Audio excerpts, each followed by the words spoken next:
The mountain that they're living on is actually surrounded by ice. We're creating the moment. That's for you. I'm slipping, I'm trying to guard the camera. You know, we all made a couple of slips and falls over the glacier. It'll be a decent hike. Pretty wild glaciers up in here, eh? Let's hit the road.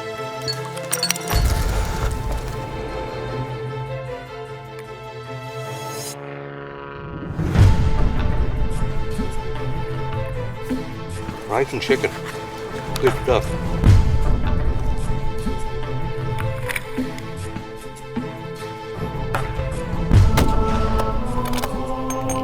You hit above them. I'd like to see a big belly walk up through there. Blake said this is the easy part.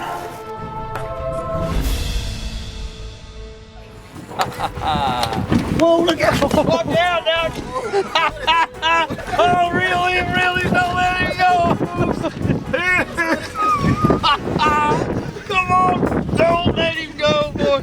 Here, where's your fish?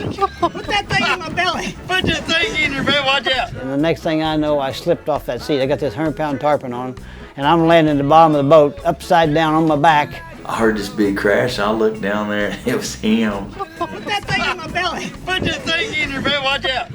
And I looked over, and I see Senor Larry laughing so hard, he just rolled back, and he was filming, the camera was here, and he said he's looking up in the sky, and I was picking up the fisherman.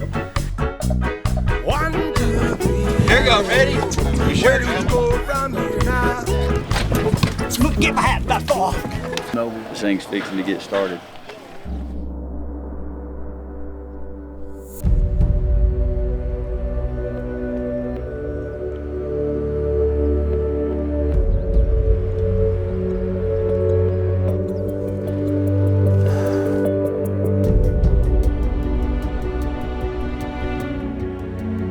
Look at them over there, man. They're thick. There's no shortage of mamas and babies. We're socked in, unable to hunt. Rising by the minute.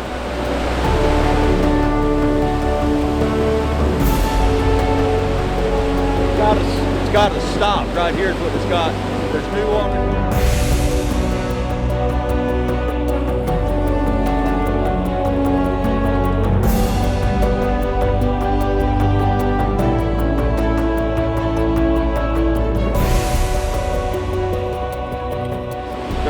Is going through this challenge. I mean, for a sheep camp, way up here, it's pretty good. Soup is good. You know, for the food they eat. Soup is good food. Little What is chunk that? of tur in there. That's what that is tur. Now, that's T-U-R. That's T-U-R, not T-U-R-D. Not tur. We've been told there were these howling monkeys, you know. Which sounds something like jaguar.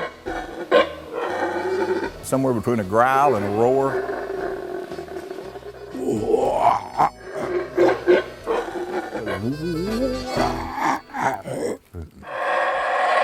What it sounds like,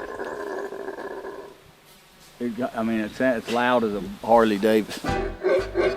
I don't know how to describe it, but all I know is it will sit you straight up in bed when you hadn't heard it before. Like we did all night long. They will scare you sometimes because you haven't seen them before they start to yell.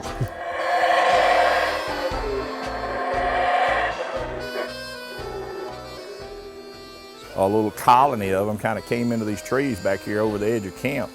I don't know, it was 4 or 5 of them.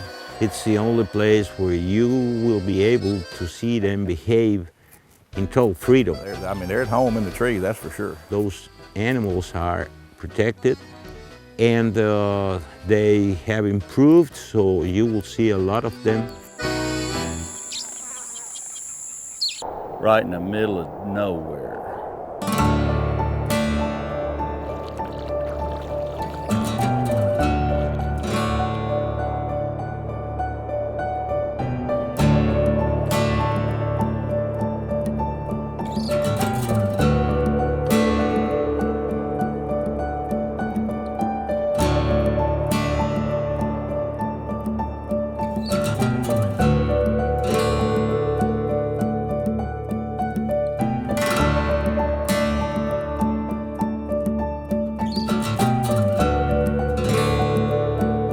3 major areas in the state of Alaska. Nobody's been out in this whole part of this world out here, just very, very, very remote. So remote that the nearest road from here is approximately 100 miles away.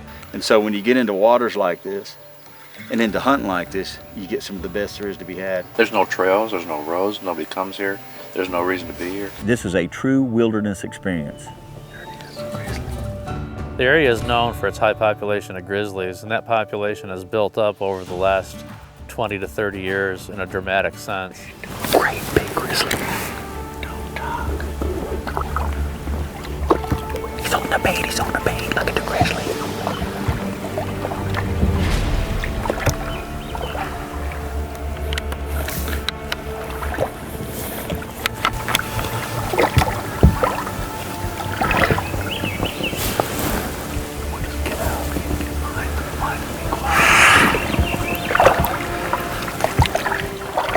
You understand why they call them horribilis. And that's just a dominance thing, you know, trying to chase us off, trying to scare us off, letting us know that that's his, and he's not going to tolerate us intruding on it. It's kind of a false charge. I mean, if the creek hadn't been there, he definitely would have come a lot closer.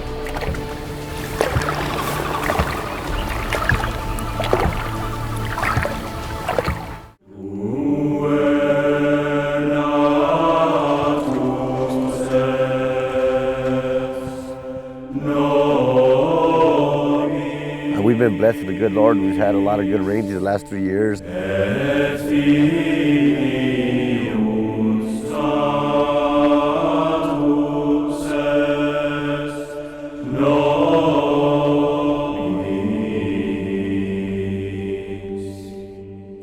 how we do it down in Sonora, Mexico.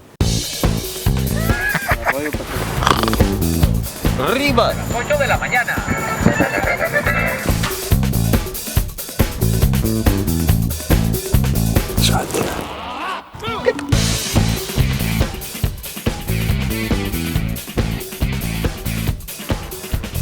Sonora, Mexico. Which is the desert. It's a magical, magical place. I love being down here because you see a lot of animal activity. It's right there. Behind me is Antelope Island.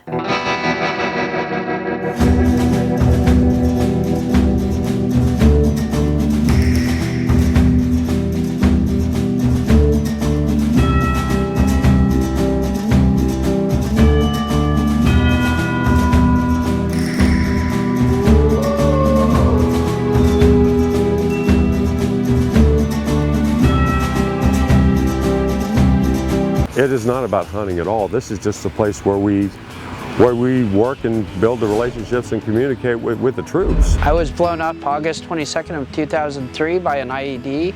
I guess some Iraqi insurgents. We quit counting IEDs after 30. My lower part of my spine is fused together. They were taking pieces of my vertebrae out of my spinal column. And I have traumatic brain injury, and I had both my ankles reconstructed because of my injuries in Iraq. What happens when people come home, and especially these women vets. I mean, it's so great to get them out into the wild and hanging out with a bunch of people who really appreciate what they did, appreciate their service.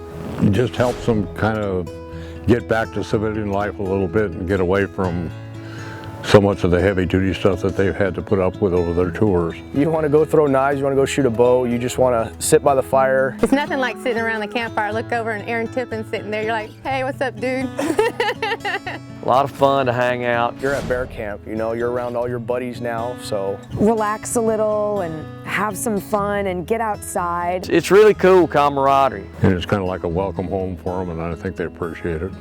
You have no idea how much therapy this is. I don't know, you kind of get to decompress out here. It's provided more of an opportunity for me to heal in different ways that I never even thought possible.